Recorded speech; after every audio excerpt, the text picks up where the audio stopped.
अस्सलाम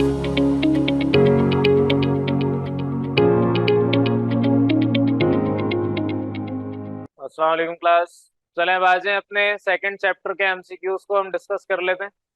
second chapter के MCQs में आपसे कहा हुआ है कि अब जाहिर है पूरा चैप्टर तो पढ़ लिया। चैप्टर पढ़ने के बाद एमसीक्यूज की बारी है, तो जो भी आपके चैप्टर में जाहिर है आपका जो चैप्टर है सेकंड एसिड बेस सॉल्ट, ये हमने सीखा हुआ है। पढ़ाने का पहले मकसद ये था कि टेस्ट वगैरह हो जाए, सारी चीज़ें प्रॉपर तरीके से याद कर लें, फिर उसके बाद आप अपने जो भी चैप्टर है उसके एमसीक्यूज पे आएंगे। चले वापस आ जाए, फर्स्ट एमसीक्यू से डिस्कस कर रहे हैं। पहला एमसीक्यू आपसे कहा हुआ है corrosive effect on skin is caused by. Corrosive, corrosion का मतलब, कोरोजन आपने पढ़ा हुआ है। कोरोजन का मतलब ये है कि आपके मेटल की बात करें तो ऑक्सीजन आके उस लेयर को डिस्ट्रॉय करता है, खा जाता है। सिमिलरली आपसे कहा हुआ है कि आपके कोरोसिव इफेक्ट आपके जब स्किन पे एसिड पड़े या बेस पड़े, दोनों सूरतों में स्किन आपकी गल जाएगी। मेटल भी तो गलता है ना, भुरभुरा हो जाता है, आपकी वो लेयर टूट जाती है।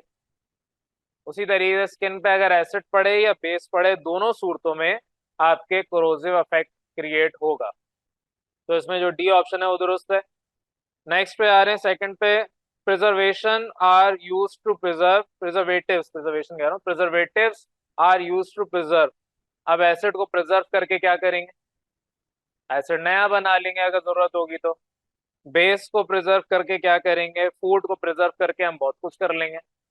हम अपने रिश्तेदारों को जो कि दूसरे मुल्क में रहते हैं उसको प्रिजर्व करके भिजवा सकते हैं।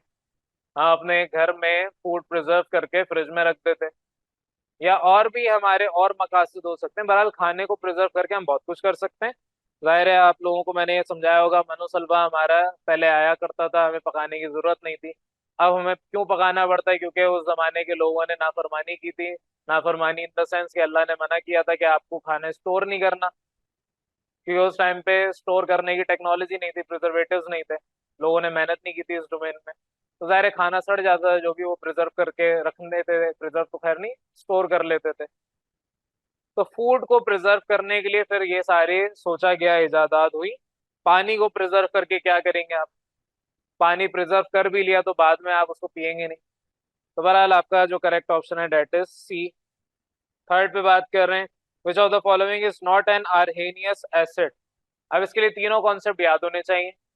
आर्हेनियस एसिड वो होता है जो आपके हाइड्रोजन आयन निकाले, एसिड की बात कर रहे हैं। बेस होता है जो हाइड्रोक्सिल आयन निकाले पानी में जाके। तो इन एन एक्वस सोल्यूशन अगर मेरे पास यहाँ पर हाइड्रोजन आयन निकलेगा, तो जिसके पास हाइड्रोजन आयन होगा वो निकाल देगा अगर वो एसिड है तो। फर्स्ट HCl हाइड्रोजन आयन निकालेगा, कार्बन डाइऑक्साइड के पास हाइड्रोजन ही नहीं है, क्या करेगा? ठीक है, तो ये आर्हेनियस एसिड नहीं है, तो ये बी ऑप्शन करेक्ट है। बाकी दोनों में भी देख लें, हाइड्रोजन मौजूद है तो ऑब्वियसली ये भी पानी में जाके हाइड्रोजन निकालेंगे। नेक्स्ट आपके फोर्थ पे बात कर रहे हैं, ammonia can be a base according to. Ammonia base किस मद में बन सकता है? आर्हेनियस के हिसाब से तो नहीं बन सकता। फिर हमने पढ़ा था ब्रोंस्टेड लॉरी। ब्रोंस्टेड लॉरी का मतलब क्या था कि वो हाइड्रोजन को ही प्रोटॉन कह रहे थे, तो प्रोटॉन डोनर और प्रोटॉन एक्सेप्टर। अब जो प्रोटॉन डोनेट करेगा वो एसिड है, जो एक्सेप्ट करेगा वो बेस है। तो जाहिर है प्रोटॉन अगर एक्सेप्ट कर रहा है तो ब्रोंस्टेड लॉरी के कॉन्सेप्ट के मुताबिक अमोनिया उस प्रोटॉन को एक्सेप्ट कर रहा है। लोइस एसिड बेस थ्योरी के मुताबिक आपका अमोनिया अगर बेस है तो ये अपना electron pair, lone pair of electron donate करता है, इलेक्ट्रॉन पेयर डोनर है। तो आपका लोइस थ्योरी भी करेक्ट है, तो यहाँ पर डी ऑप्शन दुरुस्त है, बी एंड सी दोनों। आर्हेनियस हटा दें, बाकी दोनों तो सही कह रहे हैं ना, बाकी दोनों के मुताबिक तो आपका अमोनिया बैठ रहा है उसकी एग्जाम्पल। तो बहरहाल इसका डी ऑप्शन करेक्ट हो गया। फिफ्थ पे आ रहे हैं। फिफ्थ में आपसे कहा है which of the following is a lowest base.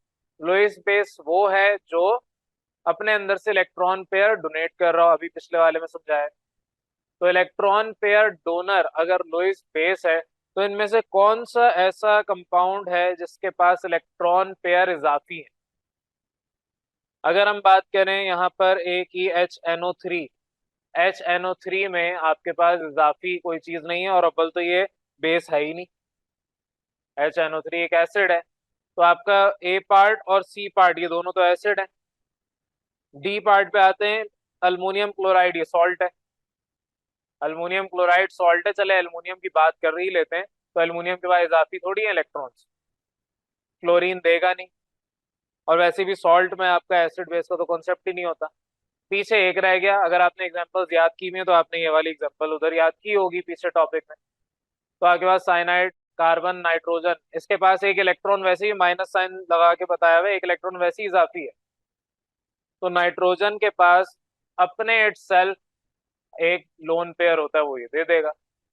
अगर इसकी थोड़ी सी डायग्राम भी बनाए, कार्बन है उसके अपने 4 ये इलेक्ट्रॉन है, नाइट्रोजन है 1, 2 और 3 नाइट्रोजन के, ये लोन पेयर है।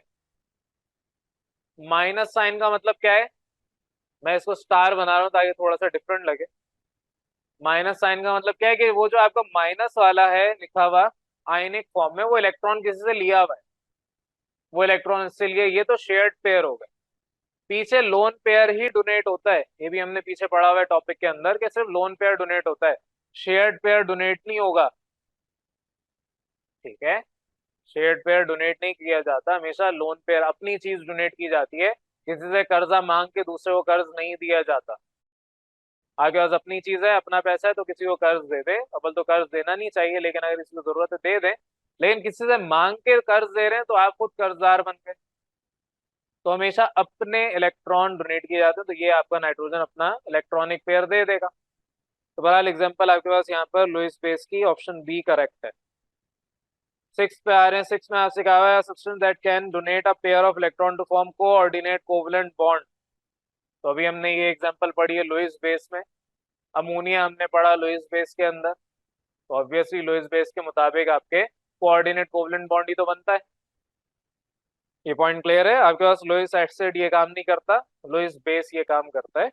और नेक्स्ट आपके ब्रॉन्स्टेड लॉरी एसिड बेस, ये तो आपके आउट ऑफ लीग है, उनको तो हम मुलव्विस भी नहीं कर रहे इस बहस के अंदर। तो बहरहाल इसका करेक्ट ऑप्शन बी है। नेक्स्ट पे आ रहे हैं, if pH value is greater than 7, अगर पीएच की वैल्यू ग्रेटर देन 7 है, ग्रेटर देन 7 मतलब 8, 9, 10 कुछ भी हो सकती है, then solution is, obviously basic होगा, ये याद होना चाहिए। पीएच अगर ग्रेटर देन 7 है तो बेसिक है, लेस देन 7 है, एमसीक्यू एग्जाम में ये भी आ सकता है, लेस देन 7 है तो क्या होगा, एसिडिक।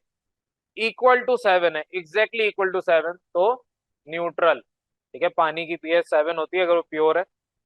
8 के ऊपर बात करें, सॉल्ट अमंग फॉलोइंग इज, इसमें से जो सॉल्ट है ये कौन सा है, HCl एक एसिड है, KCl सॉल्ट है, और आपका जो नेक्स्ट है HNO3H2SO4, ये सारे के सारे एसिड है।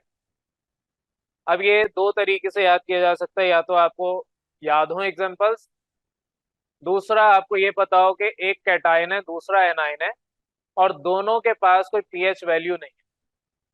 ठीक है, ये तब होगा जब आपको पूरा चैप्टर आता होगा, देख के पता चल जाना चाहिए HNO3H2SO4 HCl ये तीनों एसिड है, तो बचा कौन सा, KCl, और KCl आपने अगर पढ़ा होगा तो आपको सॉल्ट के अंदर ये याद होगा।